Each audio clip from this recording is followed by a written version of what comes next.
Gensen Hane, El despertar del milenio, 10. De modo que debemos despojarnos de pensamientos egoístas.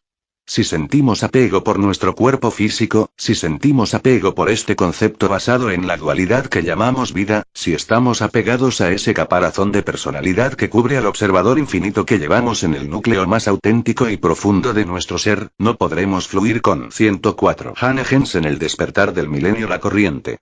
La corriente es el universo, la corriente es Dios. La corriente es la esencia combinada de todos nuestros observadores. Lo que debemos hacer es intentar conectar con nuestro observador y sumarnos a la corriente con una pureza y un amor absolutos. Nos permitiremos ser llevados por ella en lugar de intentar cambiarla o dirigir su curso. No digamos, quiero seguir viviendo en este cuerpo, así que no dejo que le suceda nada malo.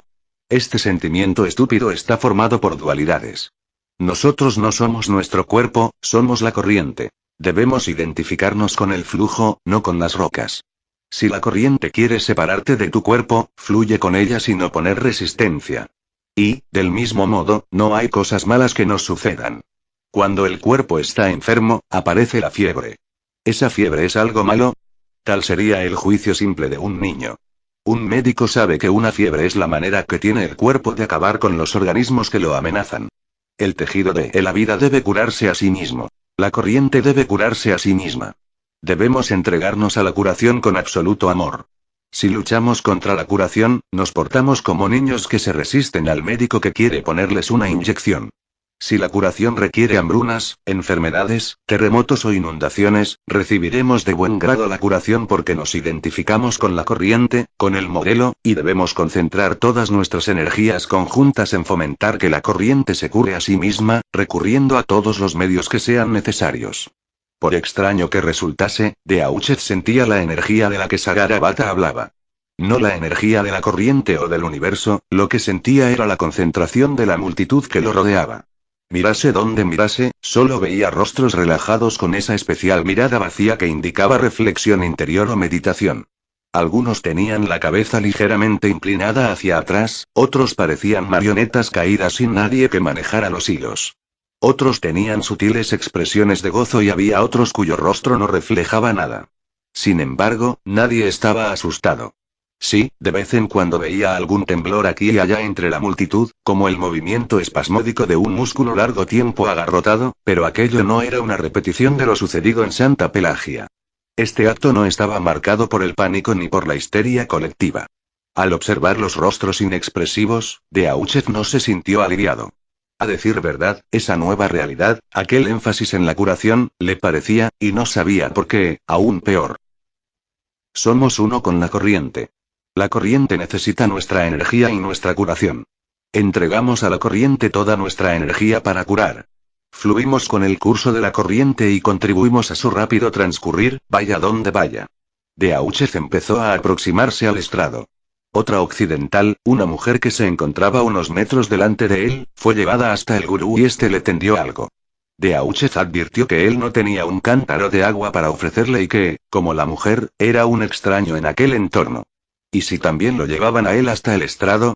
Intentó escabullirse de la cola, pero mientras lo hacía sus temores se vieron confirmados. Dos discípulos vestidos de azul lo agarraron con fuerza por los brazos y lo llevaron hacia el estrado. 105. Hane Gensen El despertar del milenio. Pero si yo no... Empezó a decir Daocheth, pero ya no podía hacer nada por impedirlo. Se acercó a Bata con una sonrisa educada y la esperanza de que todo aquello acabase enseguida. Por suerte, no llevaba el alzacuello, pues le habría resultado mucho más embarazoso. Un sacerdote yendo a recibir la bendición de un gurú. Sagarabata era un hombre bajo y rechoncho, con una larga y ondulada cabellera negra que le llegaba hasta la cintura y unos rasgos angulosos y unos ojos penetrantes que contrastaban con la redondez de sus carnes. Sonrió a Daocheth y, con una seña, le indicó que se acercase. Seguía hablando sin el más leve titubeo en su voz y Daocheth todavía distinguía las palabras de los traductores al inglés que se hallaban a su izquierda. Cuando el cura llegó ante el sillón de Sagarabata, este levantó las manos. Las mangas de su túnica azul eran tan anchas que le cayeron hasta los codos y Daocheth vio sus brazos desnudos y sus manos vacías. El miedo es una puerta cerrada que se interpone entre nosotros y la verdad, decía Sagarabata a la multitud, al tiempo que sus ojos estudiaban atentamente a Daocheth. El miedo es la lucha inmadura de nuestro ego mortal para conservar nuestra identidad, para ir en contra de la corriente. La única causa del miedo, su única fuente, es nuestra lucha en contra de la corriente. Cuando luchamos contra la corriente de la vida empezamos a ahogarnos, no podemos respirar y sentimos mucho miedo. Cuando por fin advertimos que, para poder respirar y ponernos a salvo, lo único que debemos hacer es cesar de luchar contra la corriente, entonces nuestro miedo se desvanece. Una vez dejamos de luchar, no queda más que la corriente, y la corriente está siempre en el ojo perfecto de Dios. Sagara unió las manos y las frotó una con otra vigorosamente. Sus palmas se expandieron despacio, como si entre ellas albergara algo. Luego las abrió en dirección a Leauchez. En el centro de sus palmas había una estatuilla de la Virgen María. Era un objeto inofensivo, una de esas estatuas de resina que pueden encontrarse en cientos de tiendas de imágenes, salvo que ésta llevaba un manto negro, como la Virgen de Santa Pelagia. Pese a todo, verla en las grandes y morenas palmas surcadas de líneas del gurú fue una de las cosas más aterrorizantes que Leauchez había experimentado en toda su vida. Aquella visión desencadenó en él una oleada de pánico. Una serpiente o un corazón humano no lo habrían asustado más. Leauchez apartó los ojos de la imagen y miró al gurú. Sagarabata sonreía y alzaba el objeto, instándole a tomarlo. Al ver la expresión del cura, su sonrisa se desvaneció. Lo miró con ojos escrutadores y su rostro, tan relajado, tan inexpresivo, era como un espejo que prometía puertas abiertas y cortinas descorridas de unos reinos que Leauchez no se atrevía a contemplar. Retrocedió y bajó del estrado con un traspiés. Fue todo lo que pudo hacer para no salir corriendo. 106. Hannah Jensen. El despertar del milenio. C.O. Dena N. Ari R.Z. N. Trent Andrews se miraba al espejo. Estaba sentado con las piernas cruzadas sobre la pileta del lavabo. La oyó crujir bajo su peso, pero tenía que acercarse al espejo todo lo que le fuera posible. Estaba desnudo.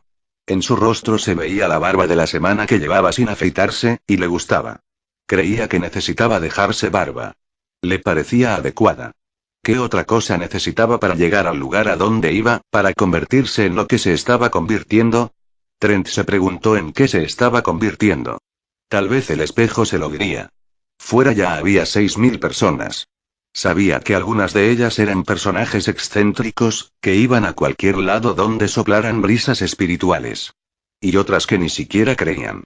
Estaban sentadas allí fuera con el mismo espíritu que si hiciesen cola para firmar un seguro de vida, robots ignorantes que hubiesen sido programados con una función primaria, la seguridad.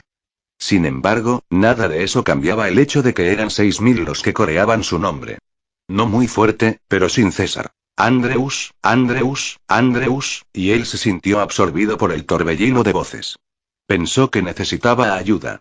Habían abarrotado las calles de aquella pequeña población turística cuyos habitantes no entendían qué ocurría, y Trent había dado instrucciones a Tina para que los concentrase bajo la ventana de su hotel. En la habitación contigua, Trent tenía la radio sintonizada con la WWN. Había que estar al día de las noticias. En ese punto, no se diferenciaba demasiado de la mayoría de sus compatriotas, los cuales estaban siempre atentos a todas y cada una de las fuentes de información, como había ocurrido durante la Guerra del Golfo, el caso de O.J. Simpson y las aventuras sexuales presidenciales que habían causado tanto revuelo en los 90. Trent recibía el New York Times cada mañana. El día anterior había oído en la WWN que la tirada de ese diario se había triplicado en los últimos 3 días. Con un evidente tono de burla, el locutor había calificado el hecho de milagro. La Casa Blanca repitió de nuevo en la conferencia de prensa del mediodía que no tiene cifras oficiales sobre el daño causado a las cosechas por las esporas tóxicas. La Alianza Nacional de Agricultores ha estimado que se ha perdido un 60% de la cosecha de otoño, pero el secretario de prensa, Marshall Connor, que volvió de Ginebra el sábado, ha negado que esta cifra fuera exacta y ha dicho que el esfuerzo realizado para proteger los campos debe considerarse un gran éxito. No ha querido responder a las preguntas de cómo afectarán estos daños a la cumbre mundial sobre alimentación ni a las exportaciones de cereales de este año. No habrá cereales, pensó Trent con tranquilidad. Gentes de todo el país empezaban a pensar en los supervivencialistas. Comenzaban a pensar que tal vez habría sido mejor actuar como ellos y que, si ya no fuese demasiado tarde, seguirían acumulando alimentos lo más deprisa posible. Pero eso ya lo pensaban antes de las esporas, cuando corrieron como locos a los 107 Hannah Jensen. El despertar del milenio. Supermercados hacía una semana, ¿no? En estos momentos debían de estar pensándolo con muchísimo más empeño. Sin embargo, esas personas tenían que preocuparse solo de sí mismas y quizá de unos pocos familiares. Trent tenía 6.000 bocas que alimentar y cada día llegaba más. Acercó las manos al espejo y estudió las líneas de sus palmas. Tenía unos conocimientos básicos de quiromancia, pero en aquellos momentos no le sirvieron de nada. Su línea de la vida no se había cortado por la mitad de la noche a la mañana. Nada había cambiado. El grupo de Stanton, los arrebatados, esperaban que los recogieran en cualquier momento. ¿Por qué iban a preocuparse de la comida? Pero Trent había asegurado a toda aquella gente que iban a sobrevivir, a iniciar un nuevo mundo, que allí estarían seguros. ¿Qué había de hacer, pues? ¿Le daría a Imric el poder de convertir piedras en panes? Cerró los ojos con fuerza. Necesitaba a su terapeuta. Necesitaba entrar en un estado hipnótico y buscar las respuestas. ¿Le había dicho Imric algo que no recordaba? Alguien llamó a la puerta del baño con unos golpes titubeantes. Tina, sin duda. La gente del pueblo empezaba a inquietarse. Trent se inclinó hacia adelante y besó su propio reflejo. Se puso ante él frente a frente e intentó transmitirse imágenes de paz. Realmente, le daba la impresión de estar besando y tocando a otro. Ya no se reconocía a sí mismo. Estaba asombrado y temeroso de aquello en lo que se estaba convirtiendo. ¿El cambio? ¿El hombre nuevo? Empezaba a manifestarse. Era emocionante. Era aterrador. ¿A qué se parecería? Trent abandonó su posición y bajó del lavabo. Avanzó hasta la puerta del baño y pasó ante Tina, sin hacer caso de la mirada perpleja de la chica. Finalmente, llegó a la puerta de doble hoja que daba acceso al balcón, la abrió y salió. Abajo, el ruido de la multitud disminuyó hasta convertirse en un completo silencio, y todos alzaron la vista hacia él. Trent sacó una silla de metal al balcón y se subió en ella para que sus seguidores pudieran verle las piernas. Alzó los brazos formando una V de victoria y se volvió muy despacio para que todos pudieran verlo de todos lados. A la gente le costó unos minutos asimilar lo que veía. Por fin lo comprendió. La multitud estalló en aplausos y gritos de adulación, pues su profeta estaba perfecto e impoluto. No había sufrido las llagas y, sin duda, aquello era una señal del favor de Imric, ¿no? Trent notó que la energía del momento lo invadía y casi lo hacía levitar. Era como si un rayo entrara en sus venas. Su crisálida se abrió unos centímetros más. 108. Hanegens en el despertar del milenio. El MMD de Terra RNE. Aquella tarde, al oscurecer, el Reina del Mar, cuyo nombre aparecía en la proa tanto en inglés como en hebreo, se encontraba ya lejos de las costas de Israel. Era un enorme yate privado de 70 metros, todo él de teca, blanco y brillante. Salvo su nombre, bastante corriente, no llevaba más distintivos. Inocencio XIV, el pasajero que había embarcado con tanta discreción, se había retirado a su camarote poco después del almuerzo. Estaba cansado de una manera profunda y devoradora y aquello lo hacía sentirse viejo e incompetente. Había querido leer la Biblia, había tenido necesidad de hacerlo y lo había hecho todo el rato que había resistido. La oscuridad de las imágenes del Apocalipsis competía con la oscuridad del sueño que se apoderaba de su mente. En esta batalla concreta, venció el sueño y no San Miguel. Las sábanas de aquella elegante cama eran finas, blancas, almidonadas, no muy diferentes de su envejecida piel. La inquietud de su alma se deslizó al país de los sueños, que lo rondaba como una sombra. Había algo parecido a un terremoto. Veía el techo de la Capilla Sixtina que se desplomaba en forma de piedras preciosas y él intentaba agarrarlas antes de que cayeran al suelo y se convirtieran en polvo. Pensó que si no se rompían, podría reconstruirse, si fuese capaz de cogerlas, sin embargo, corrió con los brazos extendidos, aturdido por tanta destrucción, pero sus piernas no avanzaban. A la una, unos golpes insistentes lo despertaron. Estaba muy acostumbrado a que interrumpieran su sueño y le costó unos instantes advertir, tras llamar estúpidamente a su secretario, que los golpes no procedían de la puerta del camarote. No eran sonidos hechos por manos humanas, sino que se trataba de un ruido lejano y amortiguado que procedía de las paredes del barco de manera intermitente y acompañado de una moderada agitación. El barco chocaba con algo. Al principio intentó dormirse de nuevo, pero los ruidos se lo impidieron. Eran sutiles, apagados, pero molestos. No sabía a qué se debían. ¿No se encontraban en medio del mar? Tal vez eran maderas a la deriva o restos de un naufragio, pero los sonidos no paraban, ya llevaba un buen rato oyéndolos. Consultó su reloj. Habían pasado 20 minutos. Entonces se le ocurrió pensar que quizá no estaban en medio del mar. ¿Y si el barco había sido secuestrado y estaba entrando en la desembocadura de un río lleno de escombros? Aquella imagen lo hizo saltar de la cama. Se puso las zapatillas, cruzó la gruesa alfombra y se acercó a una portilla redonda de teca por donde se colaba la luz de la luna. Inocencio XIV miró al exterior. La portilla de su camarote se hallaba a unos 3 metros del agua. Al principio no vio nada en la negra y rizada superficie del mar. Luego apareció algo, una vaga sombra que, a medida que el barco se acercaba a ella, cobró vida. Supo que se trataba del cadáver de un animal, un bulto hinchado que flotaba pasivamente sobre las olas. Y cuando el objeto pasó ante su ojo de buey vio una larga nariz gris, unos afilados dientes blancos y una lengua. 109. Hannah Jensen, el despertar del milenio, roja y flácida que se veía negra por la luz de la luna o por la muerte. Era un delfín. Movió la cabeza para seguir su paso y cuando lo perdió de vista divisó peces más pequeños que flotaban con los lomos plateados hacia el cielo.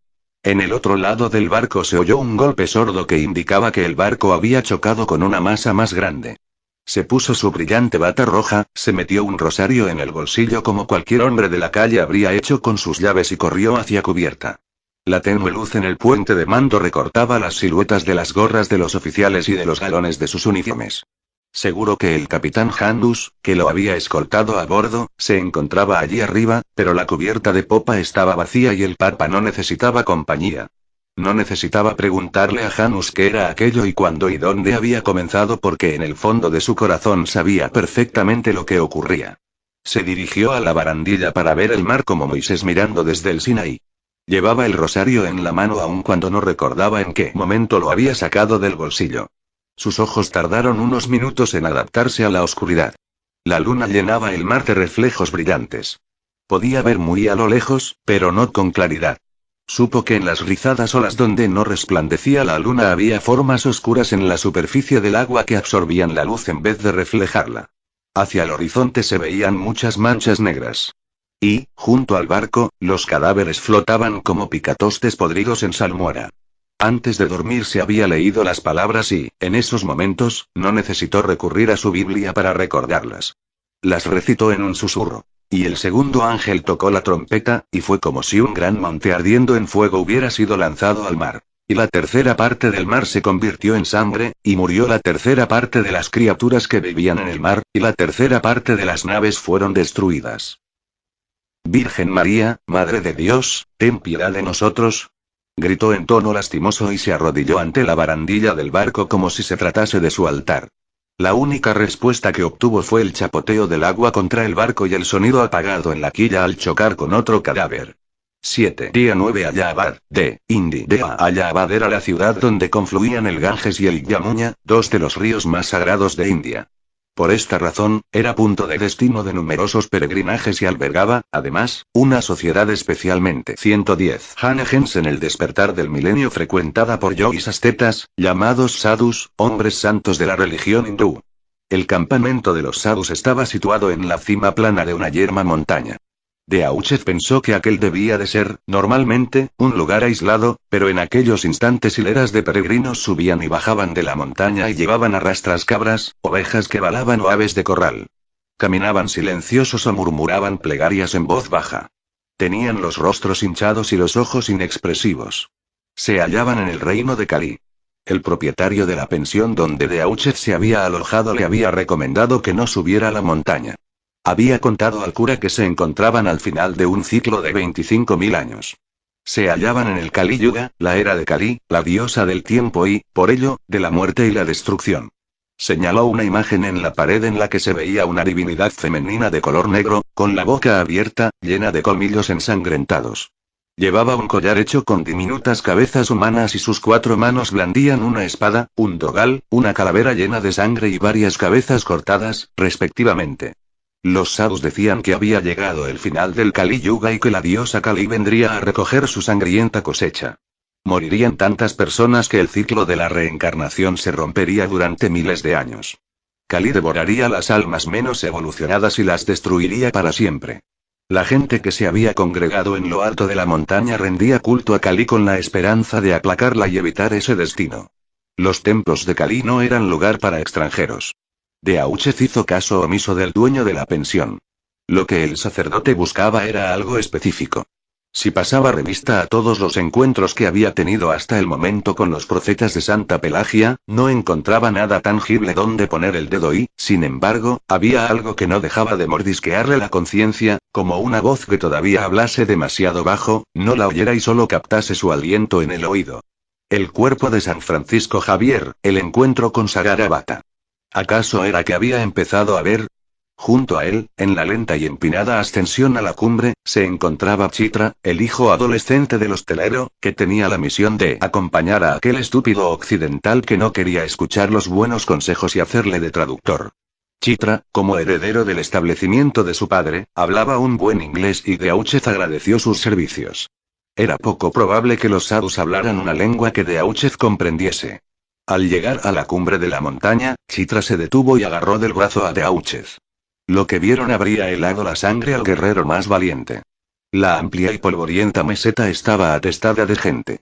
Cada 3 metros, aproximadamente, había una fogata en la que 1, 2 o 3 sadhus, a los que se reconocía fácilmente porque iban desnudos y llevaban el cuerpo cubierto de ceniza, los cabellos largos y enmarañados y las extremidades manchadas de sangre, sacrificaban animales para los penitentes.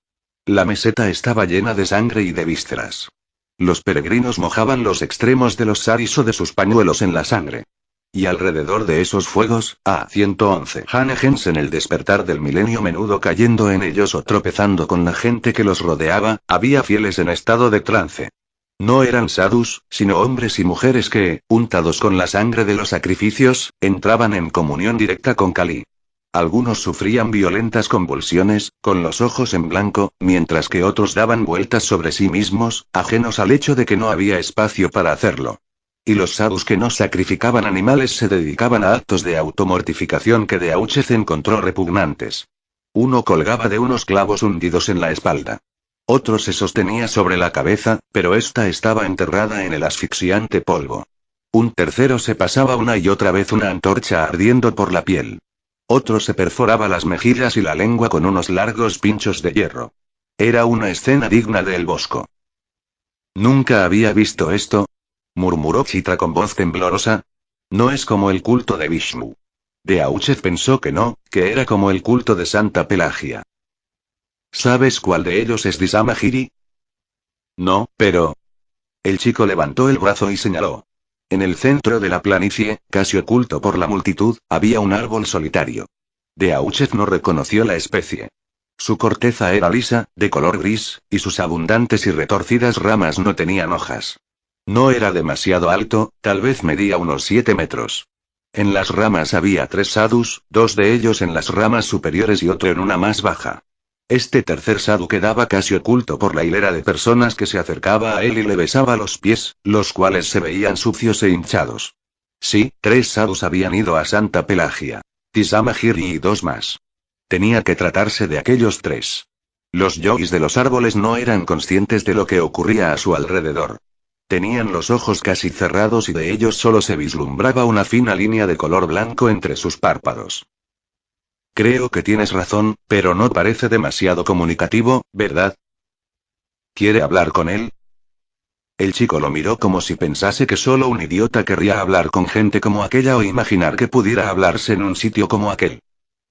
Tengo que hacer algunas preguntas acerca de Disamagiri. ¿Qué me sugieres? El muchacho observó unos minutos la planicie, protegiéndose los ojos con la mano. Luego se lanzó corriendo hacia el centro de la confusión. Horrorizado, Deauchez se quedó inmóvil unos instantes, pero no le quedaban muchas opciones. Se metió en el tumulto y siguió como pudo a Chitra. Cuando llegaron al otro lado de la meseta, Deauchez iba magullado de los golpes que le había dado la gente al empujarlo y también le dolían los pies de los pisotones recibidos. Tenía manchas de sangre y excrementos en la ropa y hasta en la cara. Sacó su pañuelo e intentó limpiarse las más aparatosas. Entonces vio a dónde lo había llevado el chico. A un lado de la planicie había chozas construidas con estacas y arpillera, rodeadas de harapientas banderolas naranjas en palos clavados en el suelo. En una de ellas C-112 Hanegens en el despertar del milenio encontraban 3 sadhus en cuclillas, desnudos, sudorosos y con manchas de sangre en el cuerpo. 2 de ellos fumaban cigarrillos liados a mano y el otro una sucia pipa. Por el olor que desprendía el humo y el aspecto de sus ojos, estaba claro que no fumaban tabaco. Chitra se aproximó a uno de ellos, que era viejo y tenía una tripa gruesa y flácida. Sus genitales se balanceaban sobre el barro entre sus enormes pies color púrpura. Chitra se arrodilló y besó las sucias uñas de los pies del yogi. Este murmuró algo entre dientes y miró a Deauchev con ojos empañados. El chico empezó a hablar. El cura supuso que le estaba contando que su acompañante quería hacer preguntas sobre Disamagiri. El sadhu gruñó y soltó palabras cortas y agudas. Al cabo de unos instantes, Chitra hizo una seña de Deauchev para que se acercara. El sacerdote inclinó levemente la cabeza a modo de saludo. ¿Cuáles son sus preguntas?, susurró Chitra. ¿Qué fue lo que hizo ir a México a Disamagiri? El sadhu escuchó la pregunta en hindi y respondió de manera breve. Kali se le apareció en un sueño, tradujo Chitra. ¿Cómo consiguió el dinero para comprar el billete de avión? El chico tradujo la pregunta y el asceta respondió con varios estallidos de frases rápidas, como si hiciera pausas entre una y otra para descansar. Dice que, cuando Disamagiri le contó a su gurú el sueño que había tenido, el gurú pensó que solo era un sueño humano, no un sueño divino. Por eso, le dijo a Disamagiri que tenía que mendigar para conseguir el dinero del viaje y que tenía que hacerlo no solo para él sino también para llevar consigo a 2 de sus hermanos, porque no podía viajar solo. El gurú pensó que no lo conseguiría, pero al cabo de 3 días Disamagiri volvió con el dinero.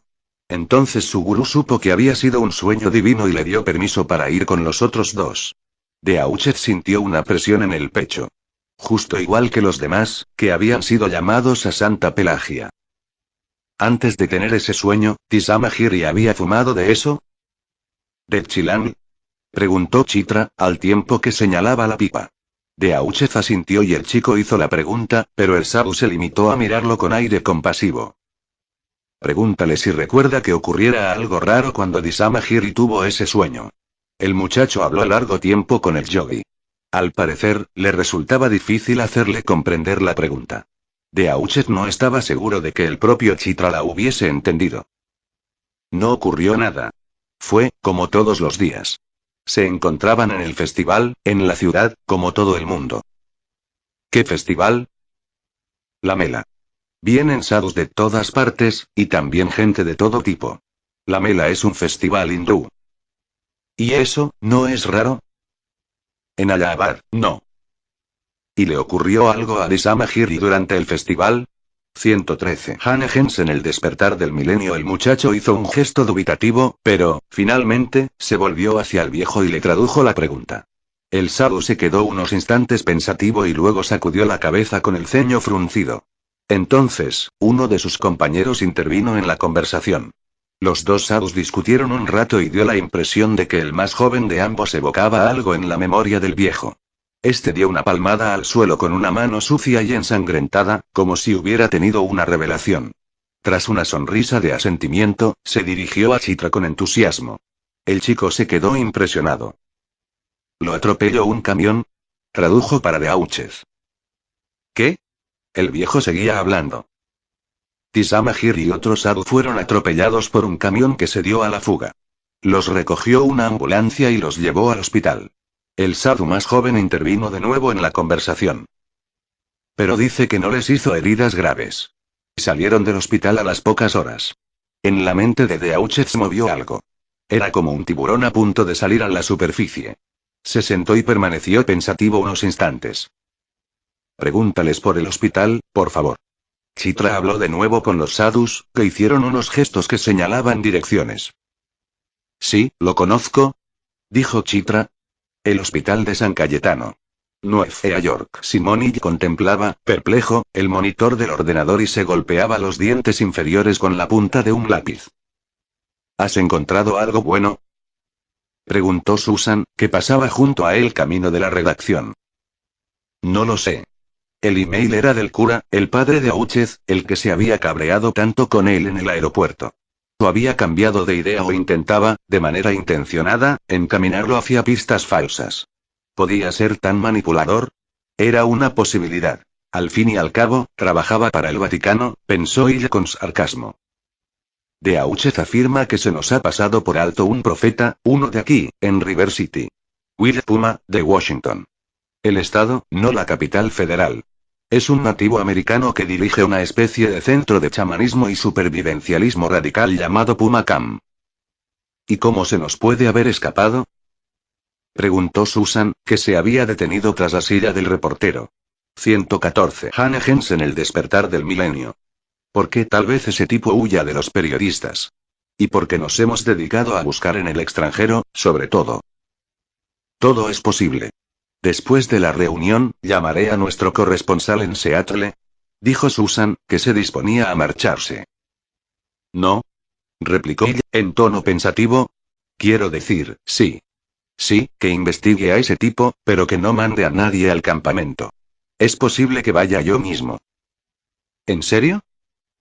Deauchev quiere que investiguemos unas inoculaciones de antivirus que se dieron en el Puma Camp hace más o menos un mes. Quiere que averigüemos qué organización las controló, en qué otros lugares se dieron y cosas de esas. Jensen Hane, el despertar del milenio, 11. ¿Y qué tiene eso que ver con el precio del té en China? Buena pregunta. Ille mordía con aire ausente la goma de borrar del extremo del lápiz. Te dedicarás a averiguarlo, pero creo que, no sé. Tengo la sensación de que ahí hay algo y quiero comprobarlo por mí mismo. Y por poco que confiara en el sacerdote, el periodista que había en su interior notó esa extraña sensación de apremio, de que era importante, porque desafiaba toda lógica, porque no coincidía con datos conocidos sobre el asunto y, por tanto, parecía llegar de un lugar totalmente distinto. No llegaba del mero texto en blanco y negro del email, sino de cierta intuición subconsciente, de su instinto, como diría Ralph. Al parecer, Susan no captaba las mismas señales. «Están esperándote», dijo. «De acuerdo». El cuerpo robusto de Hill se levantó de la silla, haciendo que las ruedas se deslizaran hasta chocar ruidosamente con su escritorio. En circunstancias como aquellas, esa maniobra era tan inherente a la manera de levantarse de Hill que lo único que uno podía pensar era que el ruido actuaba como una especie de señal psicológica para el reportero y lo avisaba de que estaba en lo cierto. Esas artimañas, junto con la incoherente ligereza de sus pasos, le conferían un aspecto de preadolescente regordete y estúpido. Ese día, sin embargo, la acción dibujó en su rostro una mueca de dolor y, de repente, ella disminuyó el paso y empezó a caminar muy despacio y con aire pensativo hacia la sala de reuniones. Tal vez era esperar demasiado no verse atacado por las llagas, pensó con amargura, pero ojalá solo fuese en algún lugar de los brazos o de las piernas, incluso en el pecho o en la espalda. Maldita entrada de aire del cuarto de baño. Miró a Susan con intensidad y ella intentó esbozar una sonrisa. Lo esperaban en la sala de reuniones. Allí estaban sus compañeros, periodistas más veteranos que él. Kevin, Marta, Frank, Austin y Susan, más Janine, la encargada del equipo de documentación, y su jefe, Ralph. Este se encontraba apoyado contra la pared, cerca de la puerta, como para dejar claro que él no estaba allí para dirigir nada, sino para observar y ayudar en lo que fuera necesario. Ella sabía lo afortunado que era por tener un jefe así en aquella noticia. Todos los jefes que había tenido antes lo habrían dejado de lado para apropiarse de la gloria y el éxito. 115. Hannah Jensen, el despertar del milenio. Pasemos revista a los profetas, dijo Illy. Se acercó a la pizarra en la que había escrita una lista numerada de nombres. Sánchez. En Santa Pelagia se reunieron unas 5.000 personas, dijo Marta. Mexicanas en su mayoría, algunas estadounidenses. Casi todas católicas. Félix dice que ahora todo está tranquilo, que no ha habido más visiones, pero que el ambiente, cito textualmente, es muy malsano. Y escribió 5.000 y la fecha junto al nombre de Sánchez. Luego, siguieron repasando los nombres de la lista. Hasta el momento, Stanton había atraído 6.000 personas a Kittatinny Mountain. Andrews, unas 6.500 a Sedona. ¿Y todavía no han aparecido naves espaciales? ¿Bromeó alguien? No, respondió Susan. Aunque, al parecer, Andrews se divierte muchísimo paseando desnudo. No tiene llagas. Hasta ahora, ninguno de los profetas las tiene, ¿verdad? Preguntó Illy. Los periodistas asintieron y se miraron.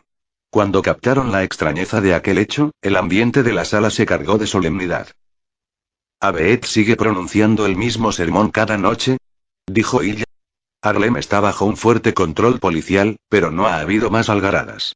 Estamos averiguando qué ocurre con unos 4.000 afroamericanos que han llegado de fuera y han acampado en las calles. Los demás profetas seguían unas pautas similares. Entre 3 y 8.000 seguidores se habían congregado en los lugares de encuentro respectivos. La señora Wendy Clark se había dirigido a Escocia. Jürgen Hefner estaba en Regensburg. Walter Matthäus estaba en Montreal, Canadá, cerca de la frontera con Estados Unidos, y atraía a cabezas rapadas de ambos países. Los seguidores de Levi literalmente corrían por las calles de Jerusalén y daban sermones en el lugar donde se estaba construyendo el templo. El Dr. Kratsky, con el grupo más pequeño, llamaba a los intelectuales a congregarse en Siberia. El lugar elegido por el padre Dimish estaba en las afueras de Kiev. ¿Congrega fieles de la Iglesia Ortodoxa rusa y griega de toda Europa del Este? Dijo Kevin. Y escuchad esto. Aboga por la castración de los hombres y por que las mujeres se corten un pecho. Es una tradición de una antigua secta rusa llamada Skopsi. Dice que a esa manera demostrarán a Dios que están dispuestos a dejar esta vida. ¡Qué maravilla! Exclamó Hill en tono burlón. Que alguien vaya a ese sitio. Necesitamos fotografías. Para esta noche, preparad un pequeño artículo sobre lo que está haciendo Dimish. A nuestros lectores les encantará. Ralph asintió con gesto de aprobación. Los últimos 3 nombres de la lista eran hallazgos recientes. Mohamed Rahman llama a los musulmanes desde un monasterio sufí próximo a Beirut. Anunció la profecía de las llagas antes de que se hiciera realidad. Se nos escapó. Investiga esas primeras noticias, si puedes. ¿Y Taruma Sakarro? 116. Hannah Jensen El despertar del milenio. ¿Afirma que es el profeta de todo el sudeste asiático? Respondió Austin. ¿Sabéis cuánta gente es eso? Solo en Indonesia hay 150 millones de habitantes. Y se encuentra en Singapur, ¿verdad? Sí. Y se han reunido con él unas 20.000 personas y cada día llegan más. Son personas religiosas y las ha llenado de miedo. Creen que el mundo va a partirse en pequeñas islas como Indonesia. Sakarro afirma que Singapur es la única ciudad que sobrevivirá. ¿Y Philip Constant? Es un mormón de Sudáfrica. Dice que está a disposición de todos los blancos y todos los negros de África siempre y cuando actúen como mormones. Está divulgando su mensaje a todos los mormones del mundo. Los de Utah están haciendo sondeos y, de momento, le otorgan su confianza. Constant ha dicho a todos los mormones del mundo que vayan a Salt Lake City o que se reúnan con él en Ciudad del Cabo. Ella sintió y miró todos los números que había escrito junto a los nombres de los profetas. Interesante. No son muchísimos, pero tampoco son pocos. La encuesta telefónica de anoche, intervino Marta, indica que solo el 10% de nuestros lectores cree en el mensaje de Santa Pelagia, pero hay un 40% que no están seguros. Perfecto, dijo Ralph, tras un silbido. Eso significa que seguirán comprando el periódico hasta que estén seguros, ¿no, chicos? Todos sonrieron. Se encontraban en el mejor momento que ese periódico había tenido en décadas y lo sabían. Muy bien, dijo ella. Haced vuestros informes y mandádselos a Susan. Quiero informaciones nuevas para la edición de esta noche, cosas como esas de la castración. Quiero saber qué están haciendo esos profetas y nuestros lectores también quieren saberlo. Llegaron al final de los nombres de la lista. Debajo de todo había 5 espacios en blanco numerados del 20 al 24. Y escribió Will Puma entre interrogantes y contó lo que Deutsche le había comunicado por email. Vamos a investigar a Puma, pero aún nos faltan 4 profetas. Tiene que haber 4 más. ¿No habréis encontrado nada en Sudamérica? Tengo a 3 personas rastreando la prensa, respondió Marta. Los periódicos brasileños también buscan a alguien, pero no han encontrado nada. Ella se dirigió al mapa mundi que había en la pared. Seguro que en Sudamérica se nos ha escapado uno. Es una zona inmensa y ninguno de los otros profetas la está cubriendo. Y lo mismo ocurre en China, ¿no, Austin? Creo que no, Hill. Pero la cumbre mundial sobre alimentación acapara la atención de todo el mundo. Los líderes chinos han asistido a ella y los periódicos no hablan de otra cosa. Con más de 1.000 millones de estómagos que llenar, están muy centrados en el tema de los alimentos. De acuerdo, pero no bajes la guardia. No me gustaría ver en el noticiario nocturno de la CBS a ninguno de los profetas que se nos ha escapado. 117. Hannah Jensen El despertar del milenio estaban obligados a correr un riesgo que ella aborrecía. Al terminar la edición de la noche anterior, todavía no habían localizado a todos los que él consideraba que tenían que ser los 24. Ralph había insistido en publicar la cita de Nostradamus y la sugerencia de que se refería a los 24 profetas. Aquello había sido un gran éxito entre el público y los teléfonos no habían parado de sonar, pero en esos momentos todos los periodistas del mundo sabían que aún faltaban algunos profetas y ya habían empezado a buscarlos. Y se dirigió al otro lado de la pizarra, a una lista titulada Acontecimientos. Muy bien. Las llagas. Susan. Esta mañana, el Dr. Robert Tendir ha hecho unas declaraciones desde los laboratorios Teleguin. Las esporas transportan una especie de superbacteria que afecta tanto a las plantas como a los humanos.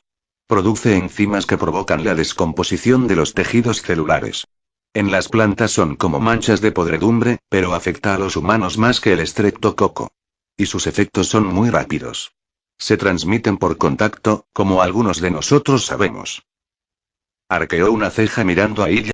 Tendir insiste en que la bacteria es una sustancia natural y que, en su opinión, no puede haberse generado en un laboratorio. Tendir es el científico ganador de un premio Nobel que dirige el Centro de Investigaciones de Teleguin. Sí, eso ya lo sabemos, pero ¿qué tiene que ver Teleguin con todo esto?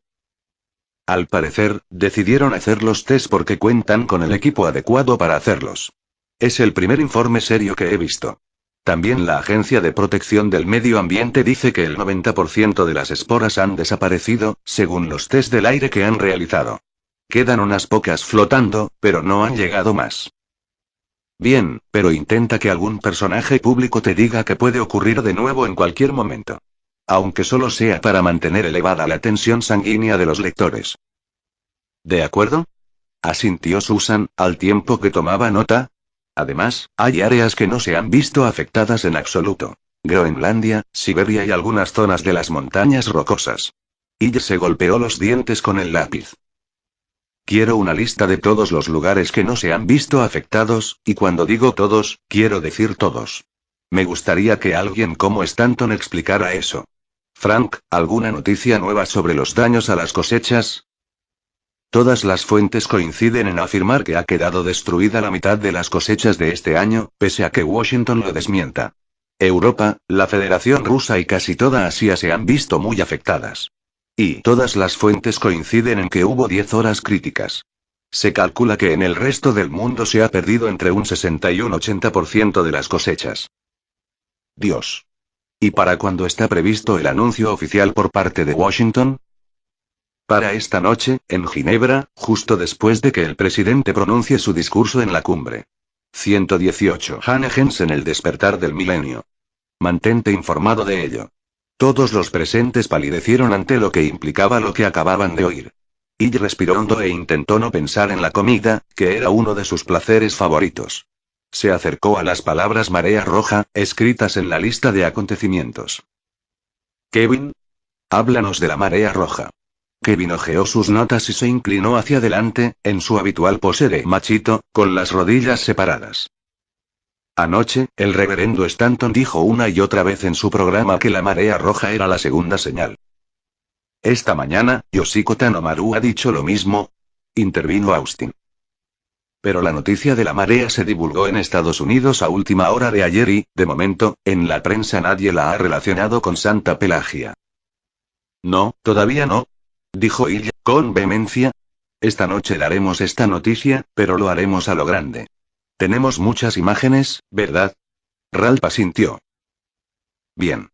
Kevin y yo nos pondremos con ello tan pronto como acabemos la reunión. ¿Alguien más tiene alguna otra cosa que añadir? Todos callaron unos instantes y, luego, Austin dijo. Esto no va a mejorar en absoluto el tema de la comida. Ella sintió. La cuestión de la pesca no le había pasado por alto. Gracias. Dijo. Y ahora, coged los teléfonos a fin de obtener declaraciones para la edición de esta noche. Tenemos un montón de cosas que hacer. Nos reuniremos después. Simón. Marta alzó la mano con gesto rápido. Greenpeace ha puesto su versión de las 7 señales del apocalipsis en su página de internet. Lo primero es algo que ha ocurrido hace muy poco en Brasil. Greenpeace se hizo cargo de un par de hectáreas a las que llamó el corazón de la Amazonia. Llevan 10 años trabajando para protegerlo. Era el hábitat de varias especies raras, entre ellas el mono luna brasileño. Sí, lo recuerdo. Asintió Illy. Hace unas 6 semanas, el gobierno brasileño expropió los terrenos y mandó excavadoras. A Greenpeace se le concedieron 48 horas para que se llevaran todo lo que pudieran, monos incluidos. Y eso fue lo que ocurrió. Greenpeace lo llama la violación final. Y la semana pasada, ¿no hubo un buen lío porque Blade robó uno de esos monos para su concierto de rock? Preguntó Frank en tono burlón. Exacto. Blade dice que él no lo robó y Greenpeace no ha presentado demandas. Vaya sabueso. No menospreciéis a mi hombre, dijo Kevin. Blade es honrado. Actuará el viernes en el Palladium y tendremos pases de prensa. Muy bien, muy bien. Lo interrumpió Illy en tono festivo. Entiendo la posición de Greenpeace, Marta, pero no estoy seguro de que guarde una relación con lo de Santa Pelagia. Kevin, ¿vamos a la sala de vídeo? Pensé que podía ser importante, murmuró Marta, decepcionada, pero Illy ya se dirigía a la puerta. 119. Hannah Jensen. El despertar del milenio. El bueno de Ralph había demostrado su implicación en aquella noticia de muchas maneras y lo hizo de nuevo. No solo dejó que Illy y Kevin dispusieran a sus anchas de la sala de vídeo, sino que además ya había llamado a un experto, un biólogo de la cercana Rutgers. Normalmente, ese tipo de investigaciones tenían que hacerlas los reporteros por sus propios medios. El biólogo se llamaba Feldman. Llevaba una oscura y descuidada barba, mocasines sin calcetines y una mochila a la espalda. Observó en silencio la lista de zonas afectadas que Kevin le mostró, pero asintió con la cabeza sin cesar al tiempo que pasaba páginas. Esto es increíble. ¿Vamos a echar un vistazo a las imágenes?, dijo Ilya. A ver qué tenemos, Cari. Las primeras son de esta mañana. Cari pulsó botones en su mando a distancia. El mar de Japón. Son imágenes de la WWN. Estaban tomadas desde un helicóptero que volaba a cierta altura sobre el agitado mar. Cari bajó el volumen del sonido de las hélices. Cuando la cámara enfocó el mar, se vieron unas inconfundibles y enormes manchas rojas. ¿Eso es, no?, preguntó Illy. Feldman contemplaba la escena como hipnotizado, con el informe que Kevin le había dado aún entre sus manos. Sí, son las algas. Se trata de una alga muy pequeña. Lo que vemos ahora son miles de millones de dinoflagelados. ¿Había visto antes algo así? Sí, una vez. En el Golfo de México, pero no de esta magnitud. Feldman les explicó que era la marea roja con mucha jerga científica, mucha más de la que los periodistas necesitaban. Sin embargo, mientras hablaba en tono monótono, las imágenes del vídeo se sucedían y yo que Kevin soltaba entre dientes una maldición. No necesitó mirar a su compañero para saber qué era ese bulto que tenía en la garganta. El propio Illy intentaba combatir uno del tamaño de una pelota de béisbol. No eran las grandes manchas rojas lo que lo impactaba. Tampoco sabía tanto de ciencia como para emocionarse, como Feldman, con un montón de algas. Eran los cadáveres que cubrían la superficie del océano lo que lo apesadumbraba. El mar se moría. Durante una hora pasaron varias veces las escenas y ella sintió que una parte de él también moría. Feldman seguía dando su conferencia y Kevin estaba demasiado aturdido como para serle de ayuda. No obstante, aquel sentimentalismo tan impropio de su compañero sí era una ayuda, porque él sabía que, cuando el público viera esas imágenes, todo el mundo experimentaría lo que Kevin y él mismo sentían. Dictó el principio del artículo a una mini grabadora y sus colegas escucharon. Como era habitual, el lenguaje que utilizaba por escrito parecía proceder de un alma mucho más culta y refinada. Hoy, en el mar de Japón, no hay pequeños barcos de pesca. Aun cuando hubiesen tenido el coraje de intentar salir al mar y correr el riesgo de capturar peces envenenados, no habrían podido hacerlo porque habrían quedado encallados entre miles de cadáveres.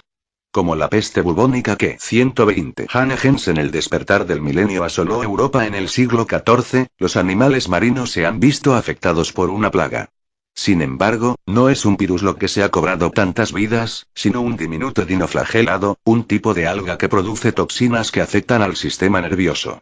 Como la bacteria E. coli, que está presente siempre en nuestro cuerpo, estos dinoflagelados también lo están siempre en el mar, pero en cantidades tan pequeñas que, normalmente, no crean problemas. Miró a Feldman en busca de confirmación. El científico asintió en señal de aprobación. Por alguna razón que no comprendemos, de vez en cuando estas algas sufren espectaculares explosiones demográficas y forman colonias tan vastas que pueden detectarse a simple vista. Cuando el alga muere aparecen las manchas rojas. En ese estado, atrae a las especies que se alimentan de algas y la atracción es fatal. Apagó unos instantes la grabadora y contempló una vez más cómo el helicóptero se aproximaba a las playas cercanas a Seúl. En el agua, entre los peces muertos, unos monjes budistas chapoteaban seguidos de una multitud de devotos que se abría paso en el mar para ofrecer libaciones. La cámara no se acercaba lo bastante a ellos como para ver las caras, pero ella sintió el mismo dolor que esas gentes aunque no distinguiera sus acciones. ¿Cómo combatían el hedor y el horror de los peces muertos que les rozaban los muslos y las espaldas? Algunos llevaban incienso y quizá rezaban a los dioses de las aguas, mientras que otros vadeaban con los brazos abiertos como si se ofrecieran ellos mismos. Dijo a Kari que detuviera la imagen en un fotograma y pensó lo que se proponía decir. Cogió la lista de Kevin que Feldman aún tenía en las manos y siguió hablando. Lo que hace que este hecho sea una enorme tragedia es su alcance. En las profundidades del Gran Océano Pacífico y del Atlántico, la vida continúa sin problemas. El Océano Ártico y el Índico todavía albergan vida. No obstante, cientos de miles de kilómetros de costas y mares interiores han muerto. Esta noche, el mar de Japón, con sus innumerables islas, ha quedado del todo contaminado. El mar de China también está afectado. En Australia, el mar de coral está lleno de cadáveres y teñido por los dinoflagelados muertos. El Golfo de Bengala, en India, el canal entre Mozambique y África y el Mediterráneo están completamente contaminados de marea roja. El Mar del Caribe, el Golfo de México, la costa este de los Estados Unidos y el Golfo de Alaska son las zonas cercanas a nuestro país que se han visto más afectadas. Es la primera vez en la historia de la humanidad que se produce una irrupción tan repentina y devastadora de mareas rojas en zonas tan alejadas unas de otras. Apagó la grabadora. Kevin se veía revitalizado, como si el acto de hacer el informe de la tragedia le hubiese dado coraje. Hizo una seña a él para que pusiera en marcha la grabadora. ¿Cuál es la causa exacta de estas mareas? Feldman respondió y luego Kevin resumió su respuesta en la grabadora. Algunos dicen que la causa de la marea roja es el calentamiento global, que las algas tóxicas se reproducen más cuando hace calor. Otros 121 Hanegens en el despertar del milenio alegan que la causa son las aguas residuales procedentes de los seres humanos y de las explotaciones ganaderas, ya que su alto contenido en nitrógeno actúa como fertilizante para las algas. Y otros dicen que son los vertidos tóxicos, que los productos químicos que vertemos a los mares alteran su equilibrio natural. Ella sintió con aire de aprobación. Feldman estaba pensativo, se acariciaba la barba y tenía los ojos clavados en sus pantalones color caqui. Kevin respiró hondo y prosiguió. Vertemos productos químicos en los ríos. Los fertilizantes, los pesticidas. Y los aceites de motor llegan al mar a través de las alcantarillas. Hemos hecho pruebas nucleares en los océanos, como si fueran un planeta remoto y no la base de la vida en la Tierra. En la pantalla aparecía un primer plano de una ballena muerta, con el estómago blanco y manchado bajo el sol, y luego la imagen se cortaba. Final de la cinta. Así pues, los ecologistas tal vez tengan razón, decía Kevin. Quizá la marea roja es la primera señal de que nuestros mares ya no toleran más nuestros vertidos tóxicos, aunque lo cierto es que ignoramos cuál es el origen de la marea roja. Kevin apagó la grabadora. Ella se la cogió, la puso en marcha de nuevo y dijo. Lo único que sabemos es que las terribles muertes que ha ocasionado en el día de hoy escapan a nuestra comprensión y a nuestra capacidad de lamentarlas. Apagó el aparato y permanecieron unos instantes en silencio. Tengo 2 cintas más, ofreció Kari. Ella sacudió la cabeza. Ya había visto bastante. Sabía que Ralph tacharía casi toda la intervención de Kevin, al menos los últimos párrafos. Los periódicos no publicaban amonestaciones. No era eso lo que la gente quería leer. Los ecologistas publicarían su propia versión en diarios pequeños y en Internet. Sin embargo, ya nadie les hacía caso. Ginette R. Suiza. El presidente Fieltin había sido informado de la situación de la marea roja momentos antes de que tuviera que empezar su intervención. Miró a Cole con aire de impotencia. ¿Con qué más tendría que vérselas? Cole le dijo que siguiera adelante con el plan y que omitiera la cuestión de la marea roja. No era tan importante como el problema de los cereales y era este el que los ocupaba. Sin embargo, Cole sugirió que eliminara del discurso la parte en la que decía que cada país era responsable de cosechar todos sus recursos y, sobre todo, la frase en la que se refería a la plena utilización de los dones del mar que sustenta la vida y que siempre es generoso. 122. Hannes en el despertar del milenio. Cuando entraron en la sala, Cole advirtió que todo el mundo estaba ya allí, incluidos el presidente Lee y, junto a él, el omnipresente y siniestro Chin Mao Wen. Y también estaban los representantes de la prensa, de unos cuantos diarios escogidos. Había un periodista y un fotógrafo del New York Times y reporteros de varias cadenas de televisión. Señoras y caballeros de las Naciones Unidas, compañeros dignatarios, miembros de la prensa. Fielding empezó con energía, tan pronto como estuvo ante el micrófono. Lo que allí se necesitaba era una actitud de firmeza inquebrantable y de apremio, o al menos eso era lo que le había aconsejado el secretario de prensa, Connor, por teléfono. Nosotros, Estados Unidos, hemos reconocido la importancia de esta cumbre y de los temas que se discuten en ella. Hemos decidido hacer todo lo que esté en nuestras manos para asegurarnos de que este año y los años sucesivos todos los que tengan hambre puedan ser alimentados. Hemos hecho un hueco en nuestra agenda, cargada de asuntos nacionales de vital importancia, para asistir y dar nuestro apoyo a esta cumbre. Pero estoy seguro de que voy a expresar la opinión de muchos de los líderes aquí presentes si digo que el coste de esta cumbre empieza a exceder su valor, al menos de momento. Debido al peligro actual que corren las cosechas, mi papel de líder es mucho más necesario ahora en mi país, a fin de trabajar con los agricultores y los científicos de Estados Unidos para asegurarnos de que tanto unos como otros comprenden por completo y optimizan al máximo nuestra producción anual de alimentos. Supongo que muchos de ustedes se encuentran en mi misma situación. Fielding, el hombre que nunca sudaba, se secó la frente y Cole no supo si lo hacía por puros nervios o por auténtica necesidad. Se hallaba detrás del presidente y veía que su nuca estaba cada vez más enrojecida. Por encima del hombro de Fielding veía a Lee. La expresión del presidente chino era cada vez más sombría. Muchas naciones han perdido sus cosechas por culpa de las esporas tóxicas. Queremos expresar nuestra condolencia por este inoportuno contratiempo. Fielding respiró hondo. Las primeras estimaciones indican que en Estados Unidos se ha perdido el 40% de la cosecha, pero se trata solo de las primeras estimaciones. Cole notó que los presentes contenían exclamaciones. Mentiroso, pensó con calma. Se había perdido el 50% en un año que, ya de por sí, había sido malo. La decisión de decir que se había perdido el 40% se había tomado tras un acalorado debate, pues por una parte se pretendía convencer a los poderes extranjeros de que los Estados Unidos se encontraban en un mal momento y de que no podrían exportar, y por otra, se trataba de evitar otra oleada de pánico en el país. En cambio, tenemos un gran sistema de invernaderos en todo el país que produce alimentos todo el año y zonas que no se han visto afectadas en absoluto por las esporas. Lo cierto es que no tenemos datos suficientes para seguir adelante con estas discusiones. Mis planes son volver a casa y trabajar con un grupo de expertos para determinar qué producción obtendremos este año. Les aseguro que Estados Unidos seguirá trabajando en cooperación con la FAO a fin de decidir el plan de acción más apropiado. Los cereales de Estados Unidos no serán subastados al mejor postor bajo 123 Hannes en el despertar del milenio. Ninguna circunstancia. Cuando hayamos calculado cuáles serán nuestras exportaciones de este año, fijaremos precios que serán similares a los del año pasado para cada nación importadora. Aquel era el quid de la cuestión. Los propietarios de los excedentes en Estados Unidos se pondrían furiosos. La situación era el sueño erótico de cualquier vendedor.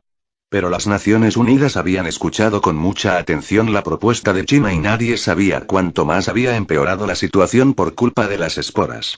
No pareció que el presidente Lee fuera a ceder.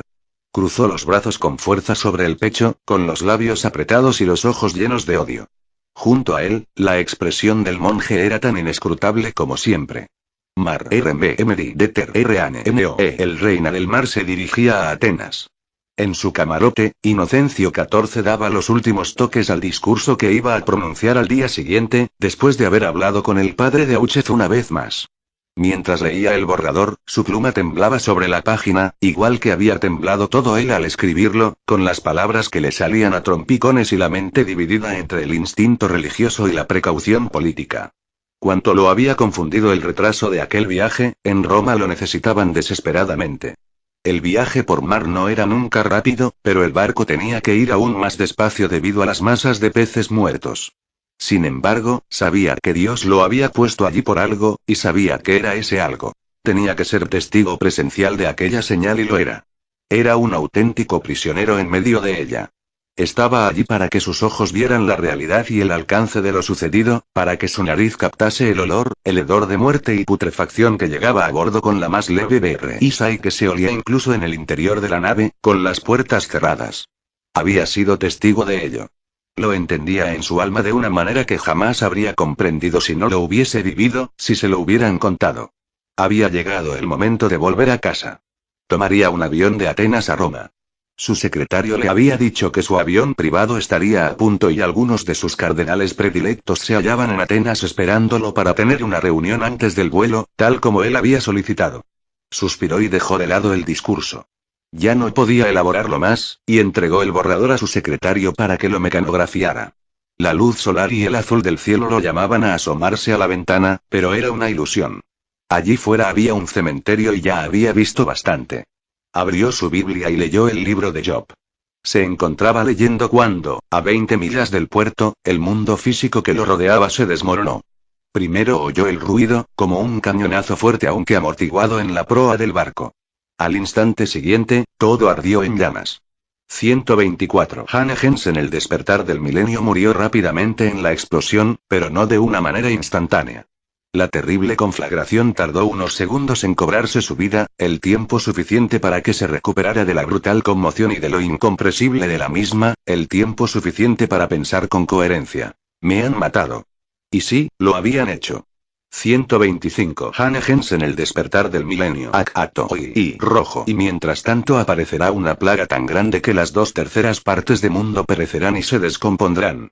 Tantos morirán que nadie conocerá a los verdaderos dueños de los campos y de las casas, las hierbas en las calles de las ciudades llegarán a la altura de las rodillas y habrá una desolación total entre el clero. Nostradamus, epístola a Enrique. Y la humanidad se verá diezmada por epidemias, hambrunas e intoxicaciones. Después de la catástrofe, emergerán de las cavernas y se reunirán y quedarán solo unos pocos para construir el nuevo mundo. El futuro se acerca a paso veloz. Profetiza Regina, antes de la Segunda Guerra Mundial. Jensen Hanne, El despertar del milenio, 12. Y esta será la plaga con la que el Señor castigará a todos los pueblos que han luchado contra Jerusalén. Su carne se consumirá mientras estén en pie y los ojos se les pudrirán en las órbitas y la lengua se les consumirá en la boca. Zacarías, 160 c. 14, 12. En el oeste se fraguará una guerra horrible, al año siguiente llegará la peste, y será tan horrible que nadie, ni los jóvenes ni los animales, sobrevivirá a ella. Sangre, fuego, Mercurio, Marte, Júpiter en Francia. Nostradamus, 9, c. 55. El bosque tropical es el soporte del cielo. Corta los árboles y el desastre sobrevendrá. Leyenda tribal sudamericana. Sin lugar a dudas, en las sombras acechan enfermedades todavía desconocidas, pero que tienen el potencial de ser el SIDA del mañana. Informe de la Organización Mundial para la Salud de las Naciones Unidas, 1996. 126. Hanne Jensen. El despertar del milenio 8. Día 10. Washington, D.D. C. Michael Smith gruñó cuando el timbre de su despertador sonó por quinta vez aquella mañana. Alargó la mano y golpeó el botón para detener el zumbido, pero no lo consiguió. Luego, tras un momento de resistencia, sacó la parte inferior del cuerpo de debajo de las sábanas y lo deslizó hacia el suelo. Cayó de rodillas y el ligero dolor que sintió lo despertó, y abrió los ojos. Bostezó, alargó la mano y, finalmente, consiguió apagar el despertador. Se puso en pie y sus articulaciones crujieron como cada mañana. Camino del baño, tropezó con la ropa sucia y las revistas apiladas en el suelo. Todo el mundo sabía que el virólogo nacido en Ohio no funcionaba por las mañanas. Aquello había vuelto locos a sus padres cuando era adolescente porque siempre se perdía las primeras clases. Y la situación no había mejorado demasiado aunque ya tenía 36 años. Era cierto que hacía jornadas de 12 horas en el Laboratorio de Control y Prevención de Enfermedades de la sección panamericana de la OMS, pero no era esa la causa de que se levantara tarde. Eran las 4 o 5 horas que dedicaba por la noche, después del trabajo, a sus dos pasiones: las películas antiguas y las novelas de misterio. Un cuarto de hora después, cuando salió del baño, sus cabellos cada vez más raros estaban limpios y ahuecados a fuerza de secador. Se puso unos pantalones de color caqui y una camisa de madrás, las dos piezas con apresto permanente, y se hizo el lazo de una corbata de punto. Cruzó la sala y se dirigió a la puerta principal, donde la noche anterior había dejado sus mocasines de cuero. Su gata siamesa, Callie, protestó con maullidos ante aquella maniobra, como siempre hacía. Los hábitos de sueño de la gata eran muy distintos de los de su amo. Se sentó y mostró los afilados dientes en un gran bostezo desde su lugar favorito, en el sofá de terciopelo. Callie, cariño, ¿todavía no me voy?, dijo Mike con un tono de impaciencia, como era habitual en él. La gata saltó y se dirigió a su bol de comida, que estaba en la cocina. Mike lo llenó, rascó la espalda del animal y se dirigió hacia la puerta, esta vez con decisión. Justo en el momento en que la abría, el teléfono sonó. Lo miró un instante y, luego, cerró de un portazo y se dirigió hacia el coche. Llegó al laboratorio 20 minutos más tarde. Josh Bergman lo abordó tan pronto como entró. ¿Dónde te habías metido, Mike? Hace siglos que te estamos llamando. El joven Dr. Bergman, con un doctorado tan reciente que aún le brillaban los ojos cuando oía pronunciar su nombre, parecía un lápiz blanco con gafas y una melena afro rojiza en lo alto. Tenía el nivel de energía de las personas muy delgadas y el entusiasmo y la ingenuidad de los que solo hacían gala los internos más nuevos. Aquella mañana se le veía aún más excitado. De camino hacia aquí, Einstein. 127 Hannah Jensen, el despertar del milenio. Voy a decirle a Stanley que estás aquí. Ve a su despacho ahora mismo, ¿vale? Josh se marchó como una exhalación y Mike suspiró. Dejó el portafolios en su despacho y se sirvió una taza de café de la máquina comunitaria que había en el vestíbulo. Allí pasaba algo, eso estaba claro. Mike no sabía si alegrarse o preocuparse. Hacía mucho tiempo que no realizaba un trabajo de campo y la perspectiva siempre resultaba estimulante. En cambio, se hallaba en medio de la investigación de un virus que creía que estaba genéticamente relacionado con el ébola y que ayudaría a explicar los orígenes de esa enfermedad mortal. No era el mejor momento para salir del laboratorio. Cuando entró en la oficina de Stanley y vio el aire solemne, brillante e intenso de sus dos colegas, la curiosidad pudo más que él. «Contadme», les dijo. Con una seña, Stanley le indicó que cerrara la puerta. Mike lo hizo y luego tomó asiento. «Mike, necesito que tú y Josh vayáis a Río de Janeiro. Esta misma mañana». ¿Río? ¿Qué pasa en Río? Todavía no lo sabemos. Esta mañana hemos recibido una llamada de Greenpeace. Tienen allí un refugio con 25 monos luna brasileños. La palabra monos hizo subir la presión arterial a Mike. Bien, bien. Dicen que, hace unas 6 semanas, cuando los recogieron, parecían completamente sanos, pero que han empezado a enfermar. Los veterinarios han dicho que es un virus de la gripe. Ayer empezaron a morir. En las últimas 24 horas han muerto 10. Pero, con estas fases finales, bueno, seguro que no ha sido la gripe. ¿Qué pasa en esas fases finales? Mike estaba del todo despierto y ni siquiera había probado el café. Es difícil de decir. Tenemos información de uno de sus veterinarios. Nos ha hablado de hinchazones y erupciones. ¿Erupciones? ¿Con heridas sangrantes? Era un término incrustado en el mito y el horror del ébola. Describía lo que ocurría en la fase terminal de la enfermedad, la licuefacción de los órganos y tejidos corporales y su subsiguiente expulsión por todos los orificios del cuerpo. No sé. Pero me gustaría calificarlo de brote potencial de nivel 4 hasta que sepamos más al respecto. Lo que Stanley decía, aunque resultase innecesario, era que los primates eran los vectores confirmados de la mayor parte de virus mortales hasta entonces descubiertos.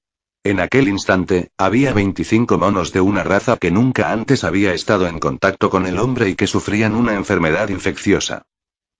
Estoy de acuerdo contigo, dijo Mike. Josh asintió, como si hubiera llegado a la misma conclusión pero hubiese esperado a que ellos lo decidiesen primero. Bien, como es en Sudamérica, la sección panamericana de la OMS tiene que encargarse de eso. Tú, Mike, dirigirás la investigación y tendrás a Josh de ayudante. También tendrás todo el apoyo de la OMS local. Es un centro pequeño, o sea que no esperes mucho. Si el problema es serio, T-128 Hannah Jensen, el despertar del milenio, mandaremos un equipo, probablemente de Ginebra, tal vez con algunos miembros del Centro de Control y Prevención de Enfermedades. ¿Ya estoy listo? dijo Mike, al tiempo que se ponía en pie. Yo también, añadió Josh, que se levantó como movido por un resorte. Pues venga, al aeropuerto. El avión sale dentro de 1 hora y media. ¿Podrás dar de comer a mi gata? Preguntó Mike. ¿Te he defraudado alguna vez? Preguntó Stanley en tono jocoso. La casa BLBANCNA. En el gabinete presidencial de la Casa Blanca estaban reunidos los secretarios de Finanzas, de Estado, de Defensa, de Interior, de Comercio, de Trabajo, de Salud y Asuntos Sociales, de Urbanismo y Desarrollo, de Transporte, de Energía, de Educación y de excombatientes, así como el fiscal general, el vicepresidente y, por supuesto, el presidente Fielding. Se hallaban todos sentados alrededor del equivalente de la tabla redonda en la Casa Blanca. Permanecían en silencio y observaban con aire de solemnidad al secretario de Agricultura, el Dr. Samuel Purwe, de Atlanta, que presentaba su informe de emergencia. Un joven y atractivo ayudante, un chico de Yale a quien Anton Nicole había recomendado personalmente, trajo una jarra de agua helada con limón. Cole sonrió al muchacho y este le devolvió la sonrisa. Señor presidente, me temo que no hay otra manera de verlo, decía el doctor Purwe, con una sonora y aterrorizante seriedad. Nuestra tasa de consumo para este año, sin racionamiento, se previó en 32 millones de toneladas de trigo y 197 millones de toneladas de otros cereales. Eso supone 229 millones de toneladas en total. Solo disponemos de 6 millones de toneladas de existencias utilizables. En los 2 últimos años hemos agotado las reservas. Hemos perdido la mitad de la cosecha de otoño, lo cual indica que la cosecha total de trigo y cereales de este año será de entre 140 y 160 millones de toneladas, no de los 303 que habíamos previsto. Incluso en un racionamiento de grado 3, la demanda interna seguirá siendo de 190 millones de toneladas, más de lo que tenemos. ¿Y los invernaderos? Preguntó Fielding, con la dicción de alguien que ha sufrido una apoplejía. Señor presidente, esos invernaderos son para alimentar una élite que compra especialidades del mercado. Suministran pequeñas cantidades de productos orgánicos fuera de temporada y a unos precios muy elevados. Perdonen mi franqueza, pero son como un meado en el Mississippi. ¿Está absolutamente seguro de sus datos, señor? Preguntó el general Grant. Todavía no tenemos noticias de todos los agricultores del país, general. Dijo Purwe con sequedad. Pero si estas estimaciones no son ciertas, un 2% arriba o abajo, presentaré, encantado, la dimisión. 129. Hannah Jensen. El despertar del milenio. ¿Puedo dimitir yo también? Preguntó el señor Arnold, secretario de Comercio. El comentario provocó risitas nerviosas. Ese no era el tipo de ligereza que uno mostraría ante el presidente en circunstancias normales. El hecho de haberlo dicho y que, además, Fielding fingiese no haberlo entendido indicaba lo mucho que habían cambiado los tiempos. En otras palabras, intervino Cole, este año no tenemos cereales para la exportación. Ni un solo kilo. Me temo que la primera dificultad, señor secretario, será dar esa noticia. La segunda será planificar qué significa un racionamiento de grado 4. La voz de Purwe rezumaba ironía. Sea cual sea ese plan, tenemos que ponerlo en marcha ahora mismo. Insistió Liz Allen, secretaria de Salud y Asuntos Sociales. La moratoria en la distribución de cereales a los silos está causando graves desórdenes. Las tiendas se han quedado sin existencias, la gente siente pánico ante la situación y la prensa se lo está pasando de maravilla divulgando todas esas tonterías sobre las profecías bíblicas. Algunos teóricos de la conspiración difunden rumores de que las esporas han destrozado el 80% o más de las cosechas. Dicen que mentimos. Dicen que no habrá final de la moratoria, que no habrá reabastecimiento. Tenemos que hacer algo para acallar esos rumores antes de que se conviertan en un problema más serio. Absolutamente de acuerdo, asintió el señor Arnold. El sector comercial pide sangre.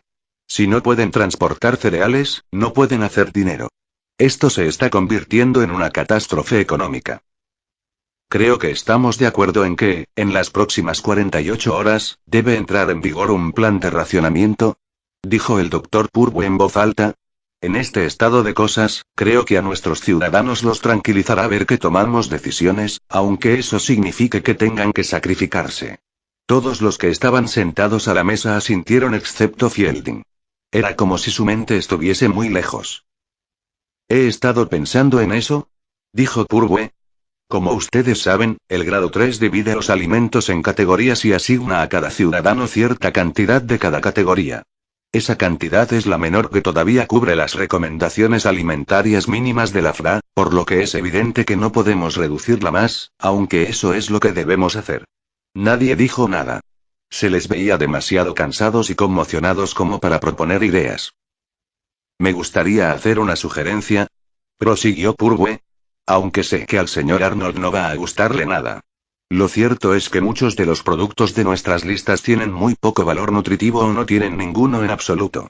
Si limitamos la producción a alimentos que sean absolutamente integrales, podremos disminuir la cantidad de cereales a asignar a cada ciudadano y seguir manteniendo los valores mínimos diarios recomendados. Podría bastarnos con 156 millones de toneladas. ¿Qué está diciendo, señor secretario? Preguntó Arnold con voz tensa. 130 Hannegens en el despertar del milenio. Lo que digo es que no estoy seguro de que, en la situación actual, en la que estamos negando el pan básico a naciones que se mueren de hambre, podamos justificar la fabricación de esos tentempiés y aperitivos sin ningún valor nutritivo. El señor Arnold se quedó boquiabierto y la cara se le puso de color escarlata, como si acabase de tragarse una concha de ostra. Cuando Brandt, sentado junto a él, ya se disponía a darle unas palmaditas en la espalda, Arnold respiró hondo y recobró el habla. Me está diciendo que vamos a obligar a una industria que mueve muchos miles de millones de dólares, con miles de productos que compiten entre sí y millones de empleados estadounidenses, a reconvertir sus fábricas para producir solo pan de 9 cereales. ¿Tiene usted alguna idea mejor, señor secretario? Purwe cruzó los brazos sobre el pecho. Estamos hablando de nuestras vidas, señor Arnold. Intervino Lizaron. Si el doctor Purwe ha encontrado una manera de que podamos terminar el año sin que nuestros ciudadanos se mueran en las calles, en mi opinión, creo que su idea debe ser apoyada. Pero, esto es como decirle a la industria automovilística que ahora todos tendrán que fabricar bicicletas idénticas. No pensemos en lo mucho que se enfadarían, sobre todo los que donaron fondos para esta campaña presidencial. Pensemos en el país. No tenemos ni idea del colapso que produciría un sector de negocios tan grande como el alimentario. Podría provocar que se desintegrase toda nuestra infraestructura económica. Eso me parece un poco exagerado, ¿a usted no? Dijo el general Grant con impaciencia. No, general Grant, no me lo parece, le respondió Arnold. Salida de la nada sonó una voz familiar que rugió con tanta rabia y arrogancia como solo una voz concreta podía hacerlo. ¿Quieren callarse todos de una vez, joder? Los reunidos se volvieron hacia el presidente. Todos, sí, todos. Se les está escapando el quid de la cuestión. El rostro de Fielding retumbaba como un volcán a punto de entrar en erupción. Purwe dice que podemos alimentar a nuestros ciudadanos. Muy bien. No creo que, ahora, nuestro principal problema sea el sector económico. Estúpido perro faldero. Esta última frase iba dirigida a Arnold. De la boca del presidente salía saliva con cada palabra que decía. Arnold parecía haberse tragado un insecto del tamaño de Wall Street. ¿Colé? Gritó Fielding. Sí, señor presidente. Fielding lo miró fijamente unos instantes mientras recobraba la compostura. La habitación estaba tan silenciosa que casi se oía el tic-tac de los relojes y de los marcapasos. ¿Qué cree que harán? ¿Se refiere a los chinos, señor presidente? Sí, demonios, a los chinos. Y a los malditos árabes y también a los dementes del Reino Unido. A todos ellos. Usted es el secretario de Estado. ¿Qué cree que harán? 131 Hannegens en el despertar del milenio. Fielding pronunció aquellas palabras con un veneno más lento, dirigido a Arnold. Cole supo que, en aquellos instantes, el presidente no lo odiaba personalmente a él, sino al mundo en general. En realidad, Fielding había empezado a respetarlo un poco, incluso a necesitarlo, quizás. Eso le resultaba gratificante aunque, llegados a aquel punto, también era discutible. Las opiniones de Fielding no serían relevantes durante mucho tiempo. Todos los países del planeta, salvo, tal vez, Canadá, Australia y Sudamérica, están peor que nosotros, señor presidente, explicó Cole. Mucho peor. China, Oriente Medio, India, África, ninguno de ellos tiene comida suficiente para mantener viva a una tercera parte de sus poblaciones respectivas. Europa ha perdido hasta un 70% de su cosecha por culpa de las esporas, o eso nos han dicho. Y ya estaban en un nivel de racionamiento muy estricto. Y a los rusos no les va mucho mejor. En mi opinión, será un año muy desesperado. Mucho. Las personas que mueren de hambre no tienen demasiadas opciones. Harán cualquier cosa por conseguir comida. Fielding hizo una pausa, sopesó esas palabras y preguntó. ¿Todos ellos? ¿Todos y cada uno de ellos? Respondió Cole. Oh, Dios mío, murmuró Fielding. Somos la primera potencia militar del mundo, señor presidente, dijo el general Grant con jactancia. ¿Y nuestros aliados? El presidente se dirigió a Cole, haciendo caso omiso de la intervención del general. Cole juntó las manos y apoyó la barbilla en la punta de los dedos con aire pensativo. La sala esperó. Señor presidente, tengo una sugerencia, dijo. Adelante, replicó Fielding sin asombrarse en absoluto. Nos pongamos como nos pongamos, no podemos exportar cereales suficientes para contentar a todo el mundo. No podemos exportar nada en absoluto. Intervino el doctor Purbué. Tenemos que tomar decisiones muy meditadas. En las circunstancias actuales, nunca podremos suministrar suficientes cereales a China para evitar que haga lo que vaya a hacer, sea lo que sea. Ni que lo haga ningún otro país asiático, o incluso Rusia. Son estados muy densamente poblados. El doctor Purbué sacudía con fuerza la cabeza para demostrar su desacuerdo. Pero si podemos conseguir una reserva de 20 millones de toneladas en total, de trigo, maíz y cualquier otro cereal, ¿podría bastar para? ¿Bastar para qué? Preguntó el vicepresidente Davies. Si somos diplomáticos, bastaría para comprar la lealtad de la Unión Europea, por ejemplo. No hay 20 millones de toneladas. El doctor Purbué sacudía la cabeza con tanta fuerza que sus largos cabellos de liberal se agitaban en el aire de manera grotesca. Es imposible. Sin embargo, Fielding miraba a Cole con la misma tensión que un náufrago mirando un punto en el horizonte. ¿Un bote? ¿Una isla? C-132. Hanne Jensen, el despertar del milenio, incorporó en la silla y suspiró ruidosamente. Agarró el vaso de agua que tenía delante y se lo bebió entero. Pasemos a discutir el grado 5 de racionamiento, dijo Fielding, tras secarse la boca. No podemos, replicó el doctor Purbué, cuyo rostro se ponía cada vez más púrpura. ¿Cómo tenemos el asunto de los alimentos enlatados? Preguntó amablemente Cole, a modo de sugerencia. ¿Podemos complementarlos con carne? Dijo Fielding. Buena idea, señor presidente. Sobre todo durante los primeros meses. Comentó Cole con entusiasmo. Todos lo miraron. Ya sé que hemos reducido el consumo de carne de res porque utiliza mucho cereal, pero ha llegado el momento de que sacrifiquemos todo el ganado que nos queda, y los cerdos también, excepto, tal vez, una mínima reserva de vacas para la producción de lácteos, claro, y quizá conservar las aves de corral. Los pollos pueden comer los restos de las reses. Buena idea, Cole, dijo Fielding, agradecido.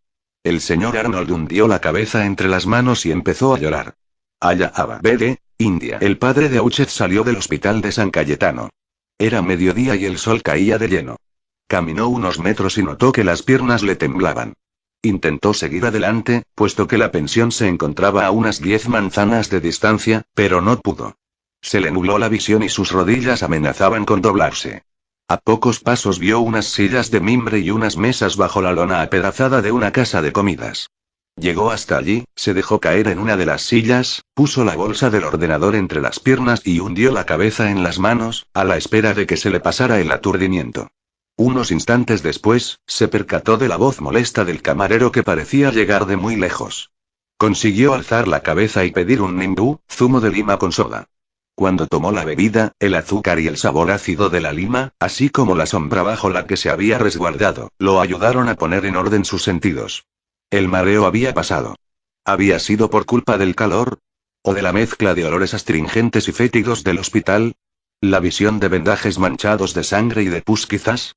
Los mendigos sin extremidades sentados en las escaleras del hospital o los niños de costillas prominentes y rostros chupados de inanición que llenaban sus salas. La visión de la sangre y del sufrimiento siempre le revolvía el estómago y un hospital indio no era lugar para un francés de 133 años en el despertar del milenio estómago débil como él. Sin embargo, estaba seguro de que no se trataba de eso, ni del curry de la noche anterior. No. Lo que lo había mareado había sido lo que había captado en el hospital. Aun cuando la sensación todavía era muy vaga, sabía que no salía de allí de vacío, que algo se había enganchado en el anzuelo de sus investigaciones y que, de hecho, había capturado el tiburón que amenazaba con subir a la superficie allí, en la cima plana de aquella montaña. Solo Dios sabía si sería capaz de afrontar las consecuencias. Cuando se hubo recuperado lo suficiente, miró a su alrededor. Beauchet vio a un occidental sentado en un banco, al otro lado de la calle. El cura esbozó una sonrisa vacilante, pero el extranjero desvió la mirada. Tal vez era un ateo, pensó Beauchet, por improbable que eso fuese en India. Colocó el maletín sobre la mesa, lo abrió y puso en marcha el portátil. Probó el móvil Telein y consiguió conectarse a Internet en un abrir y cerrar de ojos. Sí, le esperaban 3 mensajes. Ansioso, abrió la bandeja de entrada. Uno de los emails era de Simone y Beauchet esperaba que, de los otros 2, hubiera uno de la hermana de Onsei, pero no fue así. Al escribir a ella, también le había escrito a ella para formularle una sencilla pregunta. Estaba frustrado pero no sorprendido por su falta de respuesta. De los 2 mensajes que quedaban, uno era de Gonoyé y el otro de la oficina de prensa del Vaticano, algún comunicado oficial o algo así. Ambos tenían la señal de urgentes. Beauchet sintió pánico ante esos 2 mensajes. Uno era una nota oficial y en el otro Gonoyé le hablaba de ella. ¿Habría dicho el Papa algo nuevo? ¿Habría dado pleno apoyo a los sucesos de Santa Pelagia? No, no podía ser. Rezó para que no fuese así. Estaba a punto de hallar nuevas pruebas que aportar. Beauchet abrió primero el mensaje de Ili. Se limitaba a decir: estoy en Pumacam investigando las vacunaciones. Lo tendré informado. Sí, había sido una estupidez esperar más. Esas cosas llevaban un tiempo. Con cierto temblor, Beauchet abrió el email de Gonoyé. Querido Mitchell. Una terrible noticia. El Papa Inocencio XIV ha muerto cuando su barco ha explotado ante las costas de Creta, a las 4:10 de la tarde, hora de Creta, las 3:10, hora de Roma, ayer. Dicen que la explosión fue tan grande que todos los que estaban a bordo murieron de manera instantánea. Podemos dar gracias a Dios de que, al menos, no sufrió. Regresa al Vaticano de inmediato, por favor. En momentos de conmoción como estos, aquí es donde debes estar. Desde este instante, todas las investigaciones quedan suspendidas indefinidamente. Vuelve a casa, Mitchell. Tu afligido hermano, Brian Donnelly. Tardó unos instantes en asimilar la noticia. Lo hizo a través de un mar de resistencia, como un bulto de plomo que se deslizase por una cuerda. 134 Hannahens en el despertar del milenio untada con una sustancia pegajosa. Hacía mucho, mucho tiempo que no experimentaba un dolor tan grande y profundo como aquel. No le salían las lágrimas, pero notaba que una honda pena se instalaría en su pecho durante una larga temporada. Pobre Antonio Girelli, un niño, un joven monaguillo que había llegado tan alto que lo habían derribado por la audacia de haberlo hecho, por la blasfemia de que un alma sensible pudiera volar con tanta libertad en un mundo sin sensibilidad.